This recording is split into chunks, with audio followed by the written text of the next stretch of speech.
आपल्या सगळ्यांच्या दृष्टिकोनातून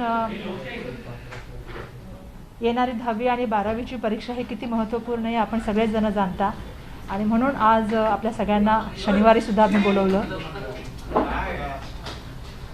या ठिकाणी 10वी आणि 12वीच्या परीक्षेसंदर्भामध्ये आम्ही खूप टीचरांशी चर्चा केली, काही यूट्यूबवाल्यांशी चर्चा केली आणि इतरही विद्यार्थ्यांशी पालकांशी चर्चा करण्याचा प्रयत्न केला आणि त्याच्या माध्यमातून ज्या काही सूचना आल्या त्या सूचनाचं एकत्रितपणे करून कशा तऱ्हेने आपण ह्या परीक्षेला पुढं गेलं पाहिजे त्या तऱ्हेने आम्ही तयारी संदर्भामध्ये आजच्या या प्रेस कॉन्फरन्सच्या माध्यमातून मी आपल्याला सांगू इच्छिते.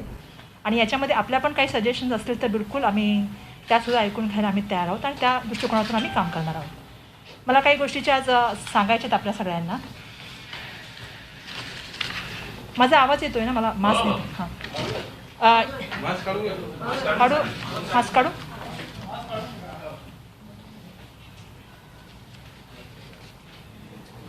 मी सर्वप्रथम लेखी परीक्षेबाबत सांगू इच्छिते की इयत्ता 10वीची लेखी परीक्षा जी आपली आहे जी 29/4/2021 ते 20/5/2021 या कालावधीमध्ये जी आहे ती ऑनलाईन पद्धतीने आयोजित करण्यात येणार आहे आणि जी 10वीची परीक्षा ऑफलाईन पद्धतीने जी आहे ती जाहीर करण्यात आलेली आहे. आणि 12वीची जी परीक्षा आहे ती 23/4/2021 ते 21/5/2021 कालावधीमध्ये सुद्धा ऑफलाईन पद्धतीने आपण लेखी परीक्षा घेणार आहोत. म्हणजे 10वीची परीक्षा आणि 12वीची परीक्षा या दोन्ही परीक्षा ज्या आहेत या ऑफलाईन पद्धतीने घेणार आहोत. आम्हाला पुष्कळशा विद्यार्थ्यांनी सांगितलं होतं की आपण ऑनलाईन पद्धतीने घ्यावं, परंतु आपण सगळेजण जाणता की ज्या तऱ्हेची आपली भौगोलिक परिस्थिती आहे, ज्या तऱ्हेची आपली प्राप्त परिस्थिती आहे आणि आम्हाला काही निर्णय घेत असताना महाराष्ट्रातल्या प्रत्येक कानाकोपऱ्याचा विचार करून निर्णय घ्यावा लागतो आणि त्यामुळे म्हणून माझं विद्यार्थ्यांना आव्हान आहे की यावेळेला 10वीची आणि 12वीची जी आपली परीक्षा होणार आहे ती आपण ऑफलाईन पद्धतीने घेणार आहोत आणि नियमित ज्या तारखा आम्ही दिलेल्या आहेत त्या तारखेच्या अनुसारच या परीक्षा होणार आहेत. ही पहिली गोष्ट मला या ठिकाणी सांगायची आहे. दुसरी गोष्ट मला सांगायची आहे की परीक्षा केंद्रासंदर्भामध्ये आम्हाला सातत्याने सांगितलं गेलं तर मला यावेळी सांगायला पाहिजे की कोविड परिस्थितीमुळे लेखी परीक्षा त्याच शाळा अथवा कनिष्ठ महाविद्यालय यांनाच आम्ही आता परीक्षा केंद्र ठरवलेलं आहे. म्हणजे त्याच शाळेमध्ये विद्यार्थी आणि ज्या कनिष्ठ विद्यालयामध्ये आहे त्याच विद्यार्थ्याला त्या ठिकाणी लेखी परीक्षा द्यायची आहे. अपवादक परिस्थितीमध्ये वर्गखोल्या कमी पडल्यास लगतच्या शाळेमध्ये परीक्षा उपकेंद्राची परीक्षेची बैठकीची व्यवस्था करण्यासंदर्भामध्ये आम्ही या ठिकाणी सांगत आहोत. दुसरी महत्त्वाची गोष्ट म्हणजे आम्ही या ठिकाणी आता सांगत आहोत की परीक्षेची वेळ. परीक्षेच्या वेळेसंदर्भात मला सांगायचं आहे की दरवर्षी आपण बघितलं की 80 गुणाच्या लेखी परीक्षेसाठी जवळपास आपण 3 तास आपण जे असतो तो यासाठी दिलेला असतो. परंतु यावर्षी आपल्याला सर्वांना अवगत आहे की विद्यार्थ्यांचा लेखनाचा सराव कमी झाल्यामुळे लेखी परीक्षेसाठी आपण 30 मिनटं अजून त्यांना वाढवून देत आहोत. त्याचबरोबर जे 40 आणि 50 गुणाच्या परीक्षेसाठी आपण जे आहे त्याच्यासाठी 15 मिनटं आपण वेळ वाढवून देण्याचा आपण ह्या ठिकाणी निर्णय घेतलेला आहे. मला आणखीन एक सांगायला पाहिजे की परीक्षार्थी दिव्यांग विद्यार्थ्यांना सर्वसामान्य विद्यार्थ्यांपेक्षा परीक्षेसाठी प्रत्येकी घड्याळी तासासाठी 20 मिनटाची वेळ पण वाढवून देण्याचं ठरवलेलं आहे. म्हणजे प्रत्येक तासाला 20 मिनटं आपण एक्स्ट्रा देणार आहोत. तसे 3 तासाप्रमाणे 60 मिनटं आपण जी विद्यार्थी दिव्यांग आहेत त्यांना आपण देण्यासंदर्भामधलं निर्णय घेतलेला आहे. प्रात्यक्षिक परीक्षा म्हणजे प्रॅक्टिकल संदर्भात मला या ठिकाणी सांगायचं आहे की आम्हाला खूप याच्यामध्ये पण सूचना प्राप्त झाल्या की प्रात्यक्षिक परीक्षा म्हणजे प्रॅक्टिकल आपण कशा तऱ्हेने गेल्या पाहिजेत. त्या संदर्भामध्ये आम्ही पूर्वी वेळापत्रक जाहीर केलं होतं, ज्याप्रमाणे 10वीच्या आणि 12वीच्या लेखी परीक्षा गेल्या होत्या त्याप्रमाणे त्याचं पण आम्ही केलं होतं. त्याच्यामध्ये थोडेसे बदलाव आहेत. लेखी परीक्षेमध्ये बदलाव नाही आहात. लेखी परीक्षा तशीच होणार, ऑफलाईन होणार. परंतु प्रात्यक्षिका संदर्भामध्ये मला काही गोष्टी सांगायच्या आहेत. इयत्ता 10वीच्या दरवर्षी प्रात्यक्षिक परीक्षा ज्या घेतल्या जात आहेत परंतु त्या कशा घेतात त्या प्रात्यक्षिकाच्या माध्यमातून घेतल्या जातात. परंतु यावर्षी आपल्या सगळ्यांना माहिती की कोविड-19च्या परिस्थितीमुळे आपण यावेळेला असाइनमेंट म्हणजे विशिष्ट लेखन कार्य गृहपाठ पद्धतीने आपण यावेळी ते घेण्यासंदर्भामधला ठरवलेलं आहे. त्यामुळे प्रात्यक्षिक परीक्षा न होता 10वीच्या परीक्षा ज्या आहेत त्या असाइनमेंटच्या माध्यमातून होणार आहेत. मी 10वीबद्दल सांगते सुरुवातीला, मग आपण 12वीबद्दल नंतर बोलू. याच्यामध्ये आपण असं सांगतोय की ह्या ज्या असाइनमेंट आहेत किंवा विशेष लेखन कार्य किंवा गृहपाठ जे देणार आहोत याचे जे आहे ते पद्धती जी आहे ती आपल्याला कधी सादर करायची आहे ती आपली लेखी परीक्षा संपल्यानंतर. म्हणजे कधी आपल्याला सादर करायची 21/5/2020 ते 10/6/2021 या काळामध्ये मला वाटतं आपल्याला या लेखी परीक्षा संपल्या की आपल्याला 21/5/2021 ते 10/6/2021 मध्ये हे असाइनमेंट जे आहे ते आपल्याला सगळ्यांना आपल्या शाळेमध्ये सादरीकरण करायचं आहे आणि हे 10वीच्या विद्यार्थ्यांबद्दल मी सांगत आहे. 12वीच्या विद्यार्थ्यांची जी आहे त्यांनासुद्धा प्रॅक्टिकल परीक्षा जी आहे ती लेखी परीक्षेनंतरच होणार आहे आणि ती 22/5/2021 ते 10/6/2021 या कालावधीमध्ये होतील. मला या ठिकाणी सांगायला हवं की कोविड-19च्या परिस्थितीमुळे विद्यार्थ्यांना प्रत्यक्ष शाळेमध्ये प्रात्यक्षिकासाठी म्हणजे प्रॅक्टिकलच्या सरावासाठी कमी वेळ मिळाला किंवा काही ठिकाणी जाता आलं नाही. त्यामुळे 12वीचे जे सायन्सचे विद्यार्थ्यांचे आहे त्यांच्यासाठी आम्ही सांगत आहोत, कारण आम्ही ज्या वेळेला खूप लोकांशी चर्चा केली त्यांचं म्हणणं असं होतं की 12वीचं वर्ष हे मुलाच्या दृष्टिकोनातून प्रोफेशनल कोर्सेसच्या दृष्टिकोनातून खूप महत्त्वाचं असतं आणि म्हणून त्यांच्यासाठी प्रात्यक्षिकं कॅन्सल न करता किंवा होम असाइनमेंट देता त्यांच्यासाठी प्रात्यक्षिकं ठेवावीत, परंतु यावेळी त्याची संख्या मर्यादित करावी आणि म्हणून आपण असा निर्णय घेतला की 12वी सायन्सच्या विद्यार्थ्यांची प्रात्यक्षिकाची कमी करण्यात आली असून ते 5 ते 6 प्रात्यक्षिक परीक्षा घेण्यात येतील. विषय म्हणजे 5 ते 5 असाइनमेंट घेतील आणि त्याच्यावरती परीक्षा घेतली जाईल त्यांची. अशा तऱ्हेचा आपण निर्णय घेत आहोत त्यावेळेला आणि त्या संदर्भाची माहिती आहे ते कनिष्ठ महाविद्यालयानं स्वतंत्रपणे देण्यात येईल. म्हणजे आम्ही 12वीच्या विद्यार्थ्यांना सायन्सच्या 5 ते 6 असाइनमेंट शिकवणार, त्याच्यामधलीच त्यांची एक्झामिनेशन घेतली जाणार. या ठिकाणी मला सांगायला पाहिजे की कला, वाणिज्य आणि व्यावसायिक अभ्यासक्रम शिकत असलेल्या विद्यार्थ्यांना लेखी परीक्षेनंतर 15 दिवसात असाइनमेंट सादर करावे लागेल. ज्या तऱ्हेने 10वीच्या विद्यार्थ्यांना करायचं त्याच तऱ्हेने कला, वाणिज्य आणि व्यावसायिक अभ्यासक्रमातील विद्यार्थ्यांना असाइनमेंट जी आहे ती लेखी परीक्षेच्या नंतर 15 दिवसामध्ये सादर करायची आहे. याच्यामध्ये एक गोष्ट आणखी नोट करायला पाहिजे की जे 10वी आणि 12वीचे विद्यार्थी अथवा त्यांच्या कुटुंबातील सदस्य ह्या प्रॅक्टिकल परीक्षा म्हणजे प्रात्यक्षिक परीक्षेच्या कालावधीमध्ये जर करोनाची लागण झाली किंवा काही करोना सदृश परिस्थिती म्हणजे लॉकडाऊन असेल, कंटेनमेंट झोन असेल किंवा संचारबंदी किंवा इतरही काही विषय असतील, तेव्हा ह्या जी असाइनमेंट असेल किंवा ही जी प्रॅक्टिकल परीक्षा असेल याला 15 दिवसाची मुदतवाढ त्या ठिकाणी देण्यात येईल आणि ते ऑर्गनाईज करण्याचं कामसुद्धा त्या ठिकाणच्या शाळा किंवा कॉलेजचं राहील स्वतंत्रपणे, त्यांना ते अधिकार राहतील. मला या ठिकाणी सांगायला पाहिजे की एखाद्या विद्यार्थ्यास परीक्षा कालावधीमध्ये करोनाची काही लक्षण जाणवत असल्यास अथवा करोनाचा प्रादुर्भाव झाल्यामध्ये त्याची जशी सदृश्य परिस्थिती आहे, जसं लॉकडाऊन असेल, कंटेनमेंट झोन असेल, संचारबंदी असेल, अशा अभावी समजा ही मुलं परीक्षा देऊ न शकलेल्या विद्यार्थ्यांसाठी सुद्धा आम्ही एक विशेष परीक्षेचं आयोजन करत आहोत आणि ही परीक्षा आम्ही जून महिन्यामध्ये घेण्यासंदर्भामध्ये निर्णय घेतलेला आहे आणि सदरची परीक्षा जी आहे ती त्याची जी केंद्र आहे ते शहरी भागात ठराविक ठिकाणी व ग्रामीण भागात तालुक्याच्या मुख्यालयाच्या ठिकाणी निश्चित करण्यात आलेली आहेत.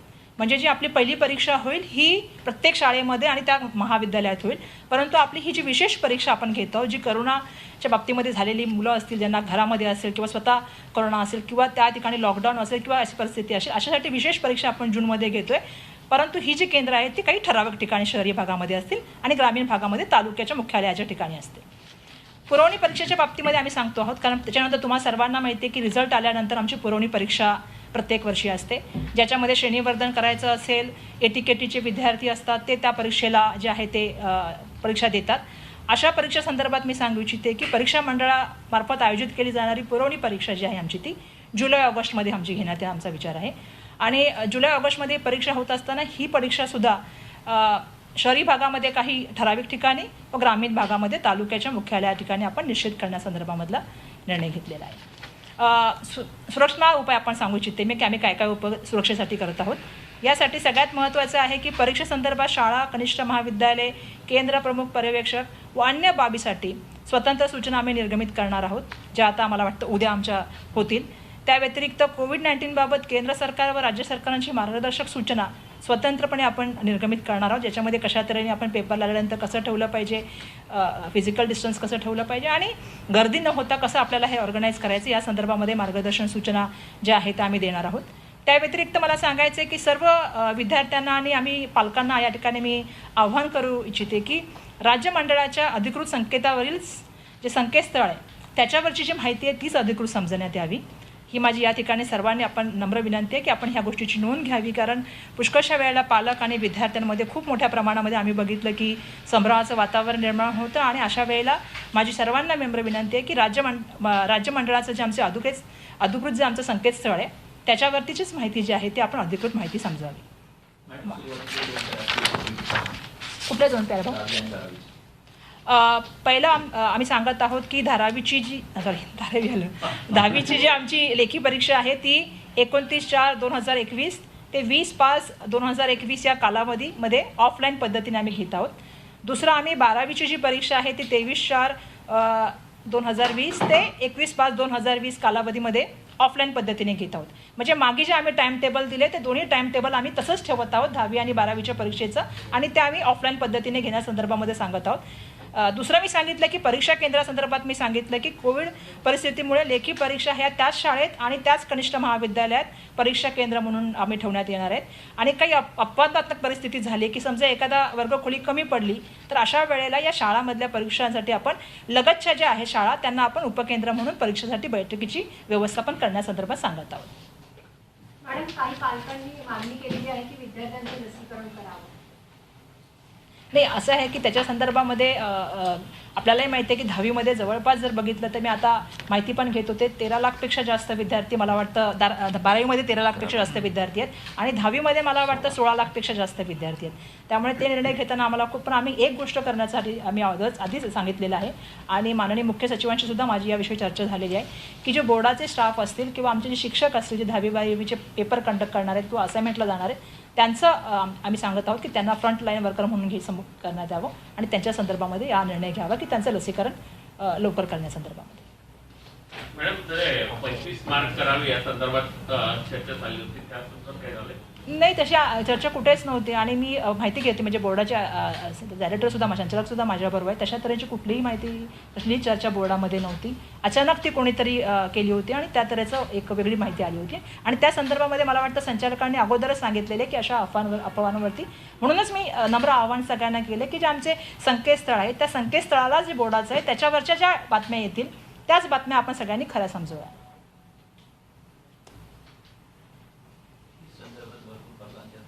काही ठिकाणी परीक्षेच्या वेळी कंटेनमेंट झोन वगैरे आहेत, तर शाळामध्ये त्या एरियात असेल त्या मुलांना कसं व्यवस्था करणार?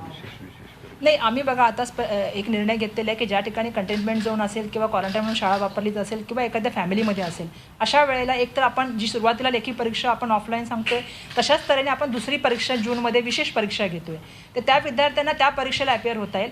त्याच्यामधून आपण आणखीन जर समजा काही असेल तर अजून श्रेणीवर्धन करायचं असेल किंवा समजा एटीकेटी असेल किंवा बाकीचे विषय असतील तर त्यांच्यासाठी आपण तिसरी परीक्षा जी आहे जी पुरवणी परीक्षा आपण जुलै ऑगस्टच्या मध्ये आपण ती प्लॅन करत आहोत. आणि कोणाला काही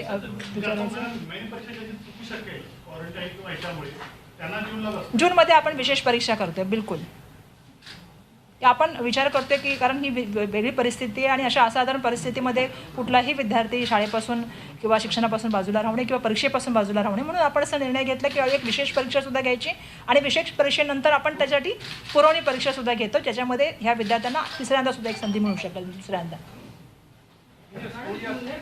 ज्युनियर कॉलेजच्या संदर्भामध्ये बरेच कोचिंग क्लासेस आहेत ज्यांचे ज्युनियर कॉलेजेस आहेत किंवा अशा ज्या जागा खूप छोट्या आहेत, तर अशा परिस्थितीमध्ये कशा प्रकारे तिकडे त्यांचं एक्झाम सेंटर चालवलं जाईल?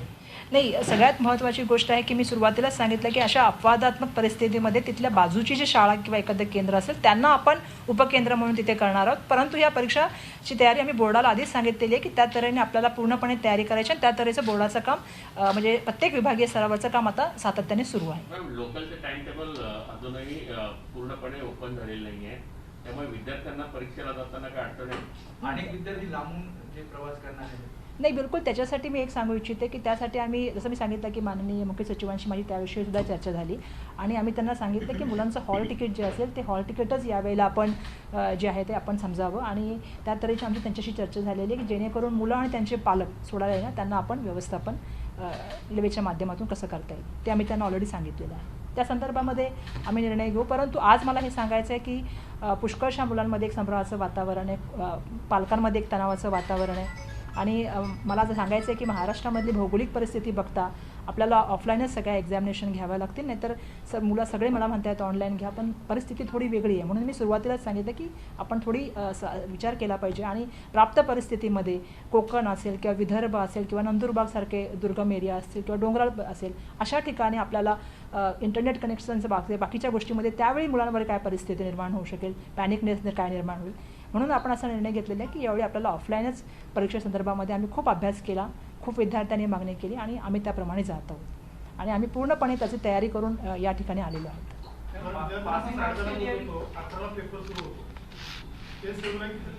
काय 11ला मला वाटतं यावेळेला आम्ही पेपराचं टायमिंग थोडा 10:30 वाजता करतोय. थोडा अर्ली, कारण आम्हाला अर्धा तास अजून एक्स्ट्रा मुलांना द्यायचं आहे. त्यामुळे आणि थोडं आता मी बाकीच्या पण काही गाईडलाईन्स ज्या आहेत त्यांच्या माध्यमातून तुम्हाला बोलायचं आहे सांगा. आणि आता मी मास्क घालते. उन्हाळ्याची परिस्थिती असणार आहे. इकडे करू पास. उन्हाळ्याची परिस्थिती असणार आहे, त्यामुळं अर्धा तास आपण वेळ अलीकडे घेतलेली आहे.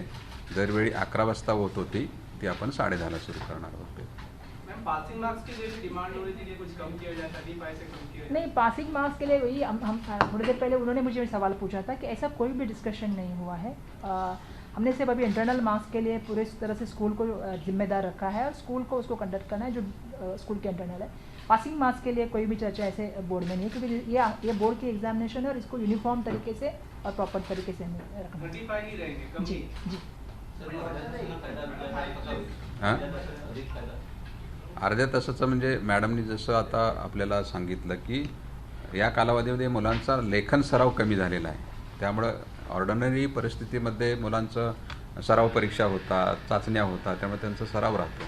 म्हणून मग तेवढा अर्ध्या तासाचा कालावधी आपण म्हणजे सर 4 तास मिळतात का 80 मार्काच्या परीक्षेसाठी? 10:30 जर पेपर सुरू होत असेल तर किती वेळ, म्हणजे किती वाजेपर्यंत तो पेपर देऊ शकतो? 3 तासाचा आहे, त्याच्यावेळी 3.5 तासाचं. 3.5 तास म्हणजे 10:30 ते हो, 2 2 दोन्हीसाठी.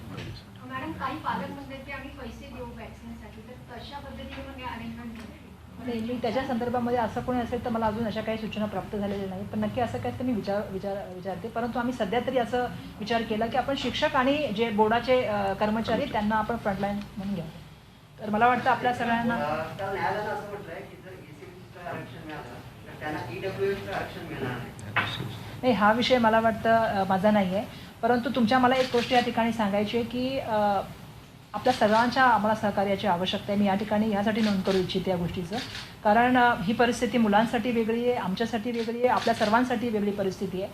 आणि जीवनाचा हा खूप महत्त्वपूर्ण असा टप्पा आहे आणि या टप्प्याच्या बाबतीमध्ये शाळा पण असेल किंवा कौटुंब असेल किंवा विद्यार्थी असेल, यांच्यामध्ये खूप मोठ्या प्रमाणामध्ये जे आहे ते चिंतेचं आणि एक संभ्रमाचं वातावरण पटकन निर्माण होतं. मी म्हणून माझी विनंती आहे की कुठलीही बातमी करत असताना ती कृपया संकेतस्थळावरती आमच्याकडून करून करावी आणि आपल्या सगळ्यांचं सहकार्यानं अजून काही आपल्या सूचना असतील, जसं त्यांनी एक सूचना दिली, अशा काही सूचना असतील तर नक्की आम्ही त्याचा पूर्णपणे विचार करू आणि आपण सगळ्यांनी आम्हाला सहकार्य केल्याबद्दल मनापासून आपल्या सगळ्यांचा आभार.